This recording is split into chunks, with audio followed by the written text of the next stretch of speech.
Hi, I'm Dr. Newt, and this is a minute of medicine for your mind. You know, back in the 1930s, our country went through something called the Great Depression, where a financial crash occurred and just wreaked havoc on our society as a whole.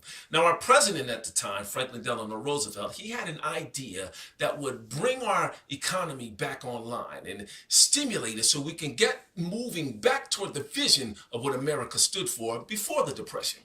And he created something called the New Deal. Now, the New Deal was meant to stimulate our economy by bringing relief, recovery, and reformation to our banking and our agricultural, our factory system, and our energy and natural resources systems. And guess what? It worked. He put millions of workers back to work building the very infrastructure that we needed here.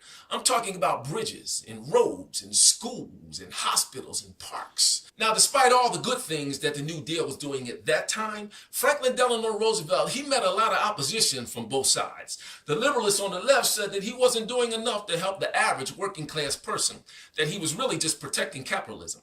And the conservatives on the right, they said that he was really a socialist in disguise and that he was using government to intrude into free enterprise and destroying the abilities for Americans to be self-reliant.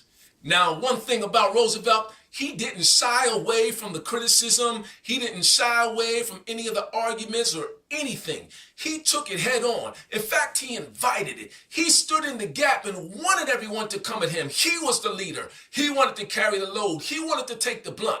You know why that was so ingenious? Because while everyone was focusing on him, the programs and the things that he had put in place, they were moving forward and progressing and doing great things for the American people so they could get back on track to move towards their vision. You see, while they were focusing on him and he was standing in the gap, the vision was moving forward. You see, what I'm trying to say to you today is real simple, see. We're all leaders. And whether you're leading an organization, an enterprise, or your own area of giftedness, you're going to have to meet some opposition, some good times and some bad times. So when you make your decisions, you must adopt and make a part of your permanent decision-making process Kingdom Leadership Principle number 3. Leaders always stand in the gap for those that they lead. Roosevelt successfully led this country through the Great Depression and World War II. And no matter what happened, he took it head on. He didn't avoid it. He didn't do what was easy or convenient. He didn't do what was popular, and he didn't do what was advantageous to him and his team. He always took into account the people that he led. What were going to be the long-term effects of his decision for the people that he led? He stood in the gap for his people.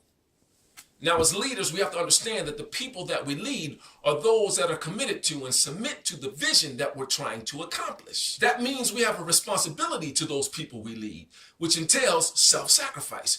We have to put ourselves on the line. We have to put ourselves in the gap to make sure that they have everything that they need, that there's no hindrances or roadblocks that will stop them from accomplishing their part of the vision, because that's how the whole thing gets done.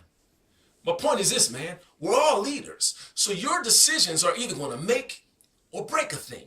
So if you want the organization that you lead, or the enterprise that you've birthed, or the area of giftedness that you're trying to grow, to progress, and to move forward, then you have to make sure that those that you lead are able to accomplish the vision that you stand for. Which means that Kingdom Leadership Principle number 3 has to be automatic for you. Because great leaders always stand in the gap for those they lead. I'm Dr. Newt, and this was a minute of medicine for your mind.